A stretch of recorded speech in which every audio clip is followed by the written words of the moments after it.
Don't waste hundreds of francs in Switzerland just by buying a wrong train pass. Most of the first-time travelers assume that the Swiss travel pass is the best option, but trust me, that's not true. So hi guys, this is Anisha this side. Currently I live in Switzerland, and in this video we'll compare the half fare card, the Swiss travel pass, the Sabre Day passes, Eurorail, Interrail and many other regional passes with examples so that you understand better. And by the end of this video you should know which one is best for your trip. I know this is not an easy task, but let's not waste our time and get into the video.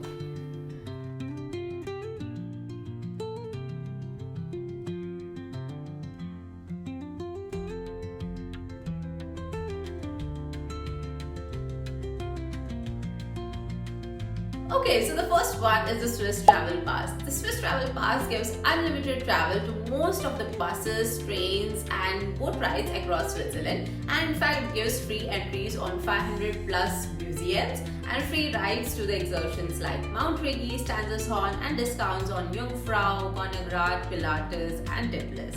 It's ideal for first-time visitors who want flexibility and convenience rather than having separate tickets for everything during their travel. So now we'll see the most commonly asked questions. The first one is, does the Swiss Travel Pass cover everything? So the answer to this is no. Swiss Travel Pass does not cover everything, even though it covers most of your transportation, but the mountain railways are partially discounted but not fully covered. One great example that we can take is of Mount Pilates and Mount Rigi. So Mount Rigi is fully included with the Swiss Travel Pass, so you can visit without paying extra for the mountain train. But Mount Pilates is only partially covered, which means you still have to pay for the cable car or Cornwall Railway. So this is why it is very important to know exactly what is included rather than assuming that every mountain excursion are free of cost. Okay, so the next question is, does the Swiss Travel Pass cover Glacier Express and Bernina Express? Yes. So the Swiss Travel Pass do cover Glacier Express and Bernina Express. It's included, but you will still have to pay a little for the seat reservations, which is mandatory. Okay, then we have the most commonly asked question, is Swiss Travel Pass worth it? So, if you plan to visit cities such as Zurich, Lucerne, Interlaken, Zermatt, and you want maximum flexibility and you do not want to buy tickets at every journey that you are making during your travel, then I think the Swiss Travel Pass is going to save a lot of your money and time. And personally, if you're visiting for the first time and if you chose simplicity, convenience and a stress-free travel, then Swiss Travel Pass is the best option. But make sure you know more details on the half fare card and Sabre Day Pass so that you make your trip more easier and better. Okay, so the next one is the Swiss half fare card. Like the name suggests, half fare, it gives you 50% off all the trains, buses, boat rides and the mountain railways for 1 month. It's just like a discounted membership, wherein the travel is not free, but you will still have to buy tickets, but at a half fare price. For example, if your train tickets is 80 CHF, you will just have to pay 40 CHF. So for most of the travelers, this can be a best value option if your plan includes most of the expensive trips of Switzerland like Jungfrau or Gonnegrat.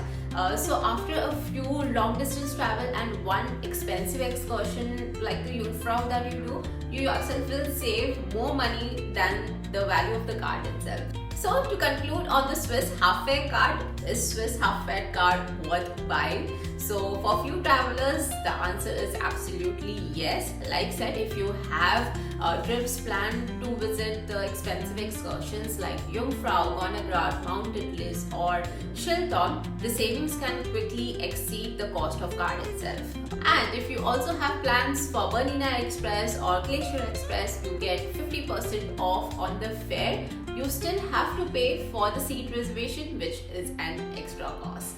Okay, so the next one is the Sabre Day Pass. The Sabre Day Pass gives unlimited travel for 1 day across the trains, buses, boat rides and the mountain railways. Few of the mountain railways, not all the mountain railways. Like for example, Jungfrau, it's not fully covered, it's partially covered. You still would require an additional ticket. And the prices for the Sabre Day passes can vary a lot. If you book the Sabre Day Pass much earlier, the cheaper you will get. So right now, if we check for the Sabre Day Pass, the full price is 119 CHF and the half fare is 69 CHF. And if I change the date and put it for November, see, the offer has gone down, and from now the full price is 52 CHF, which is half, more than half, and the half fare is comes till 34 CHF. So the more in advance you book, the more cheaper you get. Next, do I need to buy separate tickets? No, you do not have to buy separate tickets. Okay, so now let's answer the question if Saver Day Pass is worth it. So Saver Day Pass is an excellent option if you have long travels planned for the day. For example, if you're traveling from Zurich to Zermatt or Lucerne to Interlaken, where you will have to take multiple trains or boat rides across Switzerland. For example, if you're traveling from Zurich airport to Interlaken, the price of the regular ticket itself is gonna be more than the Saver Day Pass. If that's the case, then Saver Day Pass is a perfect option where you can save a lot of money. So yes, and in fact you get unlimited travel for the whole day. So later you can take lake cruises or local transport for the whole day. So I think that's great. So if you would like to buy any of these passes, I've included the links to the description box below. And if you want my Switzerland train pass guide with detailed description, cost breakdown and money saving strategies, you could find the link in the description box below itself. So guys, before you click on that link, you need to know what's there in the guide. So most of the travelers, while planning a trip to Switzerland, spend hours googling, still end up overpaying hundreds of francs into a wrong train pass. So in this guide, I've put together everything that will definitely help you end your confusion all at one place. Switzerland transportation is top notch. It's incredible. I just fell in love every time. But choosing a right train pass, that's like a minefield. Swiss Travel Pass, half-fare card, Saver Day passes, regional passes like Jungfrau Pass, Del Pass, Berner Oberalt Pass. Guys, some travelers just guess and just pay for it. But you don't do that. In this guide, you have everything that's covered, like one premium edition.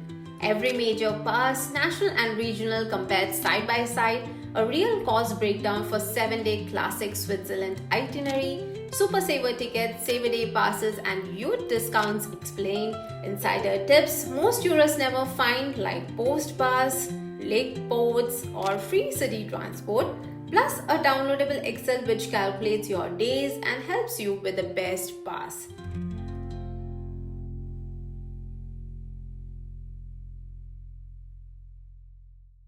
And I will tell you one more thing for free, that is never board a Swiss train without a valid ticket. The fine is crazy here guys, the fine is huge. Fine will go more than 100 CHF if you do not have a valid ticket, even though it was just by an accident.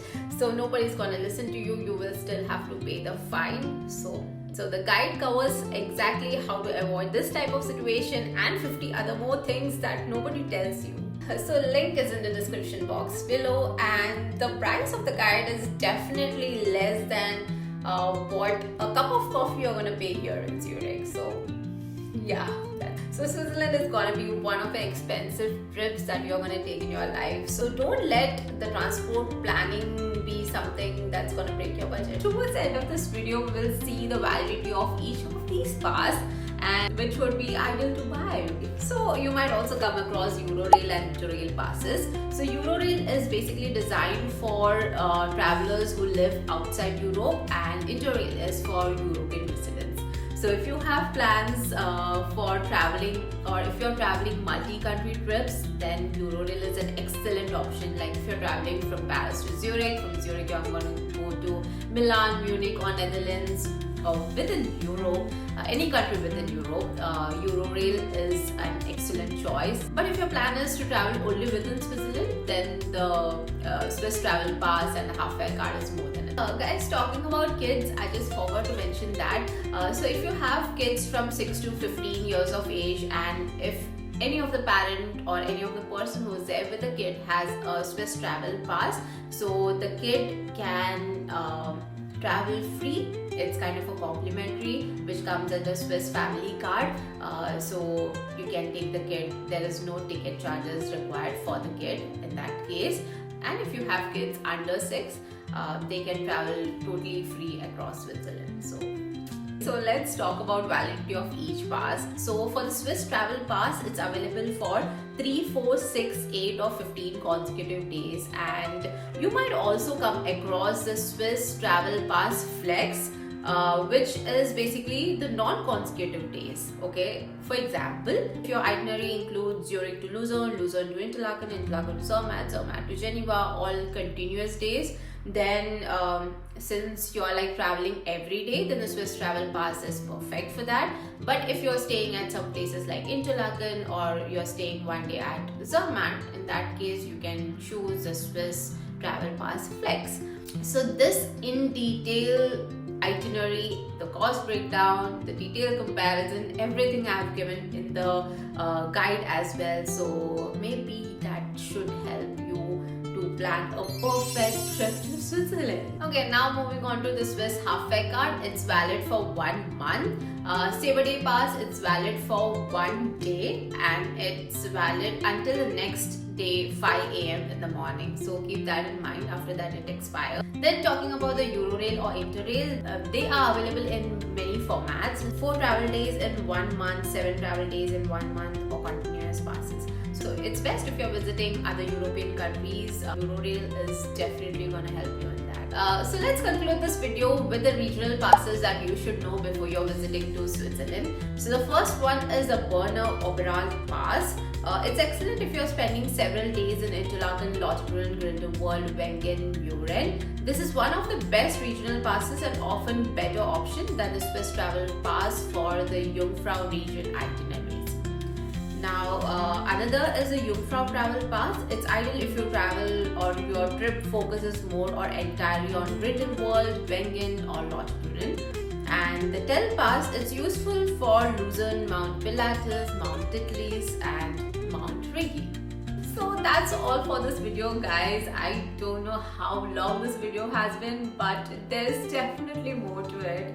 After we all know Switzerland is super expensive, but if you have planned right itinerary and if you choose the right train pass, it can save a lot of your money, because this is where most of the travelers go wrong. So please make sure you choose the right one. And while I'm living here, I have been talking to a lot of locals and the travelers, and that's how I got to know a lot of tips, tricks and the money saving strategies, which like a whole that I know and what I have learned. I have put it in the Switzerland train pass guide, which is linked in the description box below, and I hope that helps you guys as well. So do check it out, and thank you so much for watching this video, guys. I hope you like it. If you did, don't forget to hit the like button and subscribe to my channel if you found this useful, and hit the bell icon to get notified every time I upload a new video.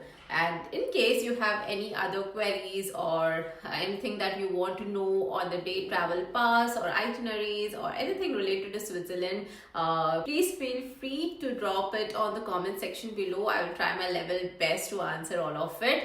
And for more of this Switzerland related content, you can subscribe for free. See you on the next one. Bye.